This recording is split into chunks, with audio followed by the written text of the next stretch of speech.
તો આ પરિસ્થિતિની અંદર બા રહેતા હતા. જોઈ શકો છો અહીંયા કોઈ રસ્તો પણ નથી અને કોઈ બીજું આસપાસ ઘર પણ નથી. સો આ તો આસપાસ વાળા જે લોકો અહીંયા ખેતર પોતાનું આવે છે એ લોકો એમને જમવાનું આપી જતા હતા અને ક્યારેક ક્યારેક ભૂખા પણ તો અઘરું છે બધું. સો અઘરું છે પણ હવે ચિંતાનો વિષય નથી. હવે આપણે આ બાને આપણા ત્યાં રાખીશું.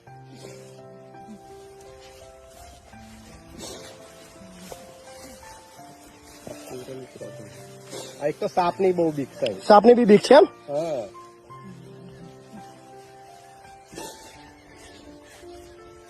ક્યારે છેલ્લા બા ક્યારે બહાર નીકળ્યા હતા? બા છેલ્લા બહાર ક્યારે નીકળ્યા હતા તમે? એમ નહીં, આમ ગામમાં ક્યારે આવ્યા તમે છેલ્લે? 2 વર્ષ થઈ ગયો. 2-3 માંથી આ બાજુ બહાર નીકળ્યા જ નહીં ઘરની બહાર? બાપરે. તો તમારી આસપાસ પણ આવા વડીલો હશે જેના દીકરા કદાચ ઓફ થઈ ગયા હશે, એમના ઘરવાળા ઓફ થઈ ગયા હશે અને ઘણા હજી ખેતરની અંદર એકલવાયુ જિંદગી જીવતા હશે. આપણે કદાચ ગામમાં રહેતા હોય એટલે આપણને કદાચ ખબર ના હોય કે ખેતરની અંદર રહેતા એકલા જિંદગી જીવતા વડીલની પરિસ્થિતિ શું હોઈ શકે. તો પ્લીઝ તમે તમારી આસપાસ આવા વડીલોને શોધજો. તમે હેલ્પ ના કરી શકો તો ફક્ત એક કામ કરજો, અમારા સુધી મેસેજ પહોંચાડજો. અમે આવા ચોક્કસથી આવા તમામ વડીલોને શોધીને અહીંયા લાવશું, અમારા આશ્રમમાં રાખશું. કારણ કે ખૂબ અઘરી જિંદગીની અંદર 2 વર્ષ પછી એમના ઝૂંપડામાંથી બહાર એટલે કે આ ખેતર છોડીને આગળ બહાર નીકળી રહ્યા છે.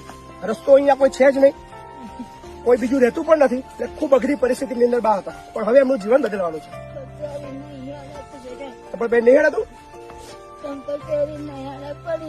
પડી જવાય છે. ચિંતા ના કરશો તમે. હવે ચિંતા ના કરશો, હવે ટેન્શન નહીં લેવાનું તમારે. મળવા આવીશું તમને. અમે ચેતનને 2 મળવા આવીશું તમને. હા ધારી નીકળી પાણી ભરેલું છે. ફોન કરો છે એ બધું લઈ જાય. એની વહીનું ઘર ની ભૂલી જાવ તમે, ઘરની ચિંતા ના કરશો. હવે એ બધું ભૂલી જાવ, બધું ભૂલી જાવ.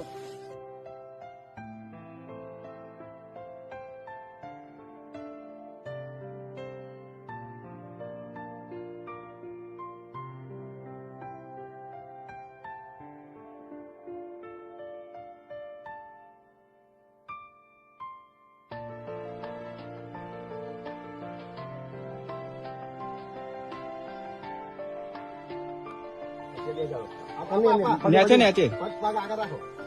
એ બેહાડ દે ને ધીમે રે. પડી રહ્યા પડી રહ્યા. હવે તમારો દીકરો મળી ગયો દાદી, તમે ચિંતા ના કરશો. હા અમે આવીશું કે ના. અને અમે આવીશું. હા હું તમારે અઠવાડિયે ખબર લઈશ.